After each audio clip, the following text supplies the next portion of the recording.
माँ, यह एक ऐसा शब्द है जिसके महत्व के बारे में जितना बात की जाए कम ही है। हम माँ के बिना अपने जीवन की कल्पना भी नहीं कर सकते।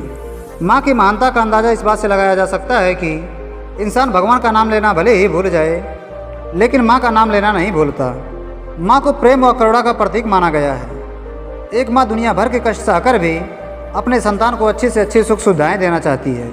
इसलिए दुनिया के अन्य देश की तुलना में हमारे देश में माँ को सर्वोच्च स्थान दिया जाता है।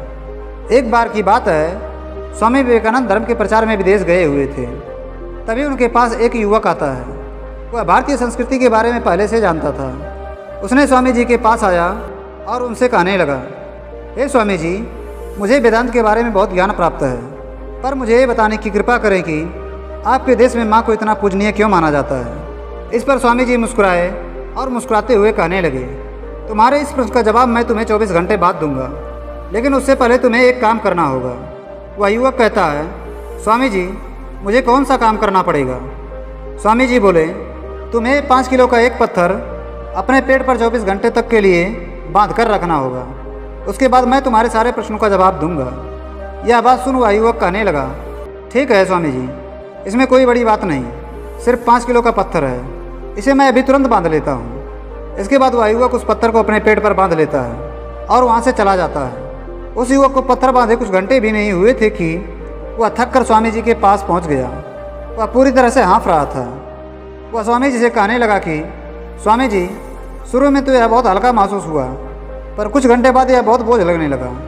मेरे कमर में बहुत ज़ोर से दर्द होने लगा है। अब मैं इस पत्थर का बोझ ज़्यादा देर तक सहन नहीं कर सकता। स्वामी जी मुस्कुराए और उस युवक से कहे, पेट पर बंधे इस छोटे से पत्थर को तुम बांधकर सिर्फ चंद क्षणों में इतना थक गए, तुमने इतनी जल्दी हार मान ली, तो सोचो उस माँ के बारे में जो तुम्हें 9 महीने तक अपने कोख में ढोती है और उसके बाद अपने मौत से लड़कर तुम्हें जन्म देती है, तुम्हारा लालन पालन करती है। इसके साथ साथ वह घर का सारा काम भी करती है। तो क्या इस दुनिया में माँ से बढ़कर और कोई हो सकता है।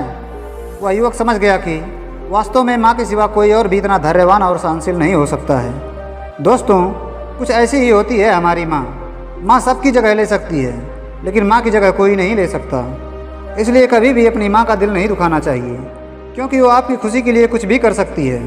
दोस्तों, ज़िंदगी के सफ़र में हम बहुत आगे निकल जाते हैं, नए नए रिश्ते बनाते हैं, नए दोस्त बनाते हैं और अपनी ज़िंदगी में इतना व्यस्त हो जाते हैं कि उस माँ का हाल पूछने के लिए एक फ़ोन करने का समय भी हमारे पास नहीं होता है। हम उस माँ को भूल जाते हैं जिसने हमें 9 महीने तक अपने पेट में रखकर पाला था। आप हमेशा ये याद रखना, जब पूरी दुनिया आपका साथ छोड़ देगी, पर आपकी माँ आपका साथ कभी नहीं छोड़ेगी। वो हमेशा केवल आपका भला चाहती है। दुनिया में सिर्फ माँ ही ऐसी होती है जो 365 दिन बिना छुट्टी के और बिना पगार के काम करती है। दोस्तों, किसी ने क्या खूब कहा है कि मेरी तकदीर में एक भी गम ना होता अगर तकदीर लिखने का हक मेरी माँ को होता। मुझे फ़र्क नहीं पड़ता कि दुनिया क्या कहती है, मैं खूबसूरत हूँ बहुत, ये मेरी माँ कहती है। बहुत बुरा हो फिर भी उसको बहुत भला कहती है, अपना गंदा बच्चा भी माँ दूध का धुला कहती है। सीधा साधा भोला वाला, मैं ही तेरा सच्चा हूँ, जितना भी हो जाऊँ बड़ा, मैं आज भी तेरा बच्चा हूँ। इस वीडियो के अंत में बस आपसे इतना हाथ जोड़ के प्रार्थना है कि जिस माँ ने आपको 9 महीने पेट में, 3 साल हाथ में और ज़िंदगी भर के लिए दिल में जगह दी, उस माँ की हमेशा कद्र कीजिए। क्योंकि कभी कभी ऐसा होता है कि किसी इंसान की कदर हमें तब पता चलती है जब वो हमारे पास इस दुनिया में नहीं होता।